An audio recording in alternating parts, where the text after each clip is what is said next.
গুরু কৃপাহি কেবলম। আজ আপনাদের কাছে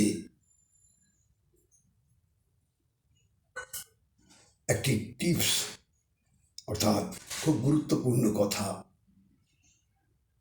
পরিবেশন করব। যে কোনো শুভ কর্মের আগে আমরা যদি ভাগবত দিয়ে শুরু করি তাহলে সেই কাজটা দেখবেন পরিপূর্ণভাবে সফল হবে। যে কোনো শুভকর্ম, আপনি ছেলের বিয়ে দিচ্ছেন, মেয়ের বিয়ে দিচ্ছেন, নাতির অন্নপ্রাশন করছেন, যা শুভকর্ম, যত শুভকর্ম আছে, হ্যাঁ, সব শুভকর্মের পূর্বে সর্বপ্রথম ভাগবত কথা পরিবেশন দিয়ে তারপর সেই শুভকর্মে এগিয়ে যান। দেখবেন আপনার কর্মটা অর্থাৎ শুভকর্মটা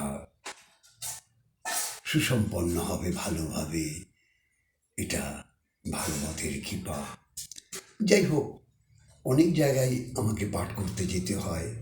আজও দুটো জায়গায় প্রোগ্রাম আছে, 4টা থেকে 6টা, 6টা থেকে 8টা। তো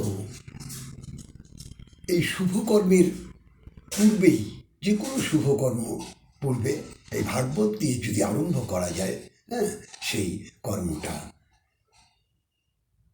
আমার ভাগবতের কৃপায় পরিপূর্ণভাবে সফল হয়ে থাকে। তাই আমি প্রত্যেককে বলব যে এই ভাগবত হচ্ছে শ্রেষ্ঠ, 18 পুরাণের শ্রেষ্ঠ পুরাণ ভাগবত। তাই চৈতন্য ভাগবতে কবিরাজ গোস্বামী কলম দিলেন, এই কলিযুগ আর কিচ্ছু করতে হবে না। বলছে শ্রী চৈতন্য নিত্যানন্দ শ্রী অদ্বৈত সীতা হরিগুরু বৈষ্ণব ভাগবত গীতা। হ্যাঁ, হরিগুরু বৈষ্ণব আর ভাগবত গীতা শ্রেষ্ঠ। কারণ কলিযুগের জীবের স্বল্প আয়ু অন্নগত প্রাণ। হ্যাঁ, এই গীতার ভাগবতই হচ্ছে শ্রেষ্ঠ। ভাগবত 18 পুরাণের শ্রেষ্ঠ পুরাণ ভাগবত। জয় রাধে।